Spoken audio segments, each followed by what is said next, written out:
எல்லாருக்கும் வணக்கங்க. நம்ம வந்து பாவக்காய் தொக்கு எப்படி செய்கிறதுன்னு பார்க்கலாம். எப்படின்னா பிள்ளைங்க எப்படி கசப்பு தெரியாமல் செஞ்சு கொடுக்கறது, பிள்ளைங்க சாப்பிட்ற மாதிரி. ஃபஸ்ட்டு அதுக்கு என்ன பண்ணணும், எண்ணெய் விட்டுட்டு கடுகு, வெந்தயம், பொடிசாக நறுக்கின பூண்டு, அதுக்கப்புறம் நான் பாவக்காவையும் போட்டுட்டேன். நான் வந்து இப்போ தான் திடீர்னு சரி வீடியோ எடுத்து போடலான்ட்டு, அதனால தான் அதெல்லாம் காமிக்க முடியல. எவ்வளோ பொடிசாக அரிஞ்சிருக்கேன்னு பாருங்கள். அந்த அளவுக்கு பொடிசாக அரிஞ்சிருங்க. கொஞ்சம் புளி, வெங்காயம், தக்காளி, அவ்வளோதான். வேறு எதுவும் நம்ம அதில் சேர்க்கல.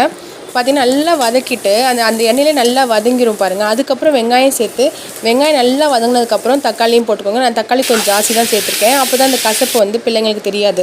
நல்லா வதங்கினதுக்கப்புறம் நம்ம வந்து என்ன பண்ணணும், உப்பு, கல்லுப்பு, அதுக்கப்புறம் வீட்டில் அரைச்சி வச்சுருக்க தூள் தான், சாம்பார் தூள். அதுதான் நான் எல்லாத்துக்குமே யூஸ் பண்ணுவேன். அந்த மிளகாத்தூள் காரத்துக்கு தகுந்த மாதிரி நீங்கள் போட்டுக்கோங்க. நான் வந்து ஒரு 1.25 ஸ்பூன் போட்டிருக்கேன். இப்போ என்னென்னா, நீங்கள் அந்தளவுக்கு பொடிசாக அறிகிறீங்களோ அந்த அளவுக்கு வந்து அது நல்லா எண்ணெயில் வதங்கிடும். அப்போ பிள்ளைங்களுக்கு வந்து பல்லில் வந்து படாமல் இருக்கும். அப்புறம் வச்சுருக்க புளியும் ஊற்றிட்டு கொஞ்சமாக தண்ணியும் விட்டு இதில் வதக்கி விட்டுக்கோங்க. இப்போ நல்லா கொஞ்சம் 2 வாட்டி கிளறி விட்டுட்டு கொஞ்சம் தண்ணியும் விட்டுக்கோங்க. தண்ணியை விட்டுட்டு கொஞ்சமாக வெல்லம் போட்டுக்கலாம். வெல்லம் வந்து நம்ம நிறையா போடணும் இல்லை, நம்ம கொஞ்சம் புளி சேர்த்துருக்கோம், தக்காளி சேர்த்துருக்கோம். அதனால் வந்து வெல்லம் கொஞ்சமாக போட்டாலே போதும். இப்போ நான் தண்ணி சேர்த்துருக்கேன். நான் தண்ணி சேர்த்து ஒரு 2 கிளறிட்டு இப்போ பாருங்கள், இவ்வளோண்டு தான் வெல்லம். கொஞ்சம் வெல்லம் சேர்த்துட்டு அதையும் கலக்கி விட்டுட்டு மூடி வச்சுருங்க. ஒரு 15 மினிட்ஸ் மூடி வச்சிங்கன்னா, நம்ம பாவக்காய் வெந்துருச்சு, வெங்காயம் தக்காளி வதங்கிடுச்சு. அது வந்து கொஞ்சம் கெட்டியாகிறதுக்கு தான். தொக்கு மாதிரி பண்ணி கொடுங்க. குழம்பு மாதிரி பண்ண பிள்ளைங்க கஷ்டப்படுவாங்க சாப்பிட்றதுக்கு. இவ்வளோதாங்க. பாருங்கள், எண்ணெய் பிரிஞ்சு தானாக வந்துருச்சு.